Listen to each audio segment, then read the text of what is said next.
And welcome back to Jeff Koinange live from the terrace restaurant of the Intercontinental Hotel. I tell you, when Sir Charles comes on the bench, you know we're talking sense. And it comes on the heels of this book, Wisdom of the Elderly by Susan Wahungu Githuku. Pictures by Bobby Powell. And folks, read page 40 onwards. And there's a whole bunch. There's about 72 elderly Kenyans and wise elderly Kenyans. But Sir Charles, I tell you, this man, he was there from the start. He speaks from the heart and he calls it like he sees it. That's why I urge you to listen up. Now, Sir Charles, we're talking right before the break. Insecurity, Al-Shabaab, they keep hitting us literally at random whenever they can. And the headlines across the world, you know, tourism is at an all-time low. They are hitting us where it hurts the most.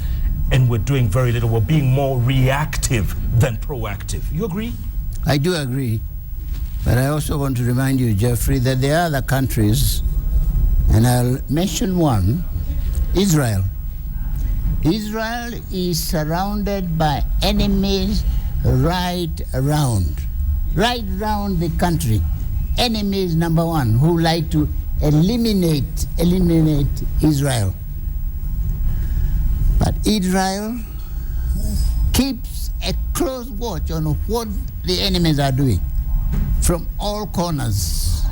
We can do it. Firstly, by learning from Israel.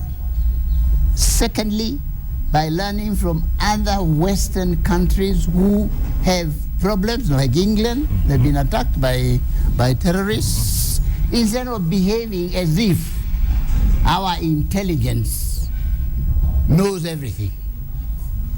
If Kanyotu was alive, and if Boynet, I think he was called, if those two gentlemen were alive, I would say, yes, let's rely on their intelligence, because they used to get their information from these friends of ours. They cultivate friendship that daily and every hour they are in touch with them. These people can't defeat us if we do that. And remember, you had the Shifter War in the 70s. We had Shifter. Yeah, and you defeated them. And we had the intelligence. We were working with Israelis. We were working with Britain, and a joint effort of these people. You know where they're coming from, and you go and bang them. And that's what we should do. We should be doing. And so Charles, look at what we did in this attack in Mpeketoni? No, the mall. Westgate. Westgate. Where was the GSU? But the GSU... Where was the GSU or nowhere? They didn't bring it. We were having army. No, but GSU was there first, and then the army kicked them out. Yes. Remember? Now, GSU are the people to deal with local insurrection, not the army. It was a big mistake. And I say that because we have seen it when we had a trouble here in this country. We had people like Kanyotu, we had people like Derry. We Ben Gethy. Ben Gethy, people who knew what was happening. Yeah. Please, let us have people who are going to help the president, as he is keen to contain these people who are trying to ruin our country. Give him more time. He's only done a year, and even within that year, we are having all these attacks. Sir Charles, if you were to recommend one person in that position, and you said internal security is no joke, home affairs, you know, it's a tough portfolio. It is not for me. It is not for me. Okay, what about someone like Major General Muhammad Hussein Ali? General Muhammad isn't he an old man now? No, he's 50-something. He's young. Well, Muhammad is the one who saved us during the last coup here. Yeah. But for General Muhammad, we would have been in trouble, because all the others were not in Nairobi. They were outside. But these are the people we want to bring in. But I say, and I'll repeat again, let us use our friends. Let's exploit them for the sake of our safety. And they are offering their help, by the way. Yeah, but we are not. We think we can. We think we can do it. You know, it's always very nice, you know, when you are helped by a friend. Even if you think you are very strong, it's always useful, Jeff, for you to give me a hand. You know, like you've written a book. You are now equal to this lady in the book that you have written. Not quite equal. And it's a very interesting and persuasive book that you have written. I don't know who has been the person behind it. I think your wife is quite intelligent. She has helped you to. So, John, so you're saying I can't write a book? Well, I didn't say that. No. But I said the book is a very interesting, and I commend it to people to read. Oh, thank you, sir. Appreciate that. Okay. So, the Kenya we won. We always talk about the Kenya we won, Sir Charles. Look, there are some good things happening. Look at the UN this week. The UN, which you guys started, UNEP. Remember you started in 72? Yeah. You started that. You guys built that, and it's quite significant. Now, UNEP has become UNEA, a global world headquarters. It's like the General Assembly in New York. Isn't that a good thing for Kenya? Now, that's what we want. UNEP was a small building when we started. Now it's a big organization, and there's so many people who come to this country. So let us make our country secure, so that people will come in. Now our country is now being made attractive by wildebeest in the Mara. That's what they are coming to see. Otherwise, they will come to Nairobi and see the Nairobi, you go to Nakuru and see the birds, and go to other places and see elephants. But to do that, we must make our country safe. Yeah, and safe not just for humans. You just mentioned elephants right now, and I have to touch on this because you talk about it in the book. We are decimating our elephant population, Sir Charles. Well, we really, it's very, very sad that we are allowing, and we are in it because of corruption. Corruption in the wildlife, those who are allowing the Chinese to kill our elephants, and very soon there will be no elephant. Very soon we shall be seeing elephants in the zoo in London, and there will be no elephants in this country. Isn't that sad? Very, very sad. There will be no wildebeest if we go on the way we are going. I was very pleased the other day that the court has stopped Tanzania from making a road that would have interrupted the movement of the wildebeest. Yeah. Now those animals, you know, they follow one route, and then nothing will deter, nothing will stop them from. If you change it, they will not come. Yeah. And what I'm saying is that please let us make our country secure. And we are doing it for our own children, because we want this country, which is very popular. When you think of it, even today, you are getting tourists coming here. Not in the number that we would want, but there are tourists coming. But there would be more if they felt that they are not going to be attacked. If they felt that there is not going to be attack like the one they've had at the coast, which was really, I think that was tribal, that was really against Kikuyu. You think so? Oh, yeah, I believe, yes. And Hola, or that place where it took place. Bekatoni. That was the place where bad Kikuyus were being sent by the British as a punishment. And therefore there were a lot of Kikuyu there. And then when there was peace, they remained there and started these fellows to go up country. Then we will have this land. Otherwise, what was it that brought about these people who have lived there since the Mao was ended until now? Al-Shabaab was claiming responsibility. Rubbish. Al-Shabaab had nothing to do with it. This is a local people who did not want the Kikuyu there. And this just goes to the core of our negative ethnicity. I mean, it's the hate. Can you imagine thinking that up? Let's drive these people out. That hatred. That is the saddest thing that we suffer from in this country. I hate you because you are Kikuyu. I hate you because you are a Kalenjin. And I will do everything to get rid of you as Kikuyu and the Kalenjin. If only we will think that I don't occupy the whole of Kenya, you as a Kalenjin don't occupy the whole. We occupy a very tiny place. And the Kenya is big enough for all of us. Except once you introduce hatred, then of course there'll be misunderstanding and the fights will flare up. And this is what we want to stop.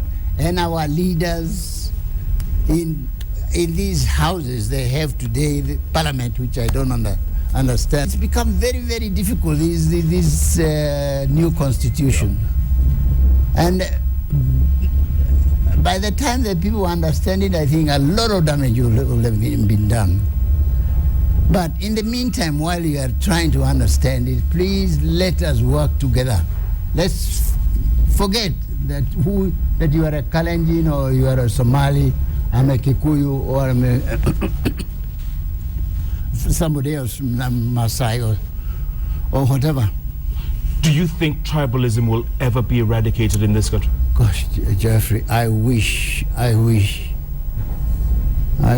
could answer that question, but I would like to think that it can, because there was a time, even towards the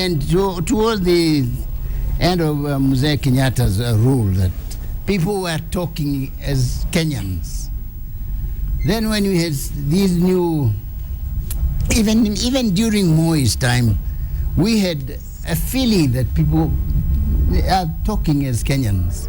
And suddenly things changed and tribalism came, and today I'm afraid we have to work very, very hard to eliminate this disease, which will retard the progress of this country. You miss those days, don't you, Mzee Kenyatta? I miss the days when I could say that we can eliminate tribalism, or we can eliminate fighting, because I knew we could, because we had the police, we had the intelligence, and we had the army. I couldn't say that today, and which is sad. Yeah. And therefore, I really hope and I pray that we bring a situation where we all work together as one, and bring about prosperity in our country. Maybe there are people out there who say, you know what? Let's continue this ethnic hatred, this negative ethnicity, because even The Hague has been pretty ineffective so far. ICC, they're not afraid of the ICC. Not only ICCs, but even the courts in Kenya. You get all these appeals which are going on why they are allowing so many appeals in cases, delaying justice, and sending some of our judges to appeal to Court of Appeal in Tanzania. Some of our brightest judges in Tanzania, when Tanzania has no problem. Tanzania had no problem with tribalism. They're very peaceful, and it's a united country. So let's bring back our judges so that they can deal with some of these appeals, and you have adjournments and so on, which is delaying solving some of these issues that we have. Yeah. Do you think this Jubilee government will last? Of course it will last. Of course it will last. It will be. Of course it will last, because I don't see any opposition to Jubilee. And why should the Constitution provide 5 years? It will last 5 years. And depending on how the others behave, perhaps another 10 years. Yeah, but if Raila stands in 2017, will you still support him? Oh yes. Yes. You stick to your stand, don't you? You're consistent. I really respect the man, because he is hardworking. He's hardworking. He doesn't drink. If he drinks, he doesn't drink a lot. He is sober, and he thinks about this country. And that's why I like and I respect Raila. Okay, Raila has called for a public holiday on July the 7th. Your thoughts? No, really, I hate fighting. I hate disorder. I hate to see police beating people, because that's all that we are going to get. And honestly, I will appeal to these people. Please don't sacrifice your people to the police, because they will just be beaten up. And let's have a discussion. Let's have a dialogue with the government, and let's not try and have these meetings as some of the churches, and they are worse than what some of the things they are saying. They should put their house in order first. These are church people, instead of behaving like holy, as if they've done very, very well. They are the people who should be sorting their own problems. In a way, the church has let us down, hasn't it? Oh, much. Don't tell me. I think when you talk about the church, I think of Obadiah Karaoke. Bishop Olang was my first archbishop, and that was a Christian and godly man. I haven't seen one since. And the Ukulu was another one. I'm only talking about my own denomination. Yes. All these other ones, including the Christian councils and all those, really they better examine themselves first before they try and interfere with what government is doing. And in this book, you talk about those ones who jump up and down trying to, talk tongues and all that stuff. That bothers you. Oh, yeah. We have our own influencer in our church down there. They don't wear a collar. They wear a thing, they call it a toothpick, which you can take out when you go to a nightclub.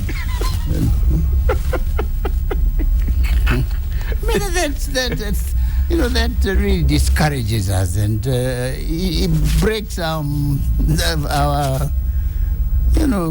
respect for the church. You saw a churchman in my time like Bicha, like Bishop Karaoke, Bishop Festo Olang. You saw him passing. Oh, there goes the bishop. There goes the archbishop. Today? You won't see them today. Look for them and you won't find them. I can tell you where you'll find them. In the clubs. But so John, maybe at the end of the day, maybe we forgot God. Maybe that's what we did. That's why we are. Well, you see, like ourselves, like the Kenyans, we have forgotten that there is Almighty who looks after us. Like the church have forgotten that there is God on whose behalf they represent in this country. Now, once we go back to believing that there is somebody who is guiding us and who can protect our country, as I was telling you, once we accept that we can get support from our friends to protect to bring peace in our country, we will be in trouble in our own land. Maybe the Chinese want to help us. Well, I prefer to say nothing about the Chinese, because Nyerere, I remember what Chinese did to the Nyerere, and that was not very good. He used to, they had Ujamaa, and Ujamaa meant you sleep until 10 o'clock when others got up at 8 o'clock. And of course, the country went towards a standstill. So I believe this in somebody who will tell us, let's all work. Let's all be honest. Let's all think about our country. Yeah. Speaking of which, I want to take a break, come back, Sir Charles, and talk about the country you want to leave your grandchildren. Because, you talk about this book, there's two lovely grandchildren, one named after you, yes? Who's? Your grandchildren, your grandchild. Yes. Named after you. Yeah. What kind of a Kenya would you like him to grow up in? Or do you want him to grow up overseas? Perhaps I want him to grow up overseas. Don't say that, Sir Charles. No, I don't. But when you things are bad, I mean, I'm not going to sacrifice my child, my grandchild. Sir Charles calling it like he sees it. If we dump this country, if we let it go to the dogs, well, there's no telling what can happen in the future. In the meantime, pick up Wisdom of the Elderly. It's available in all leading bookstores in town, Textbook Center, Bookstop in Yaya. Go see Chand, my friend. Page 40. It's all about Sir Charles. Remember those pinstripes? He's been wearing pinstripes for like 6. How many pinstripe suits do you have? One. This is the same one? Yes. Must be a really good tailor. Very good. Savile Row. Savile Row. Savile Row. Can I get the number? Yes. Here. JKL, we'll be back in a moment. There's a number there? Yes. Yeah, but if I say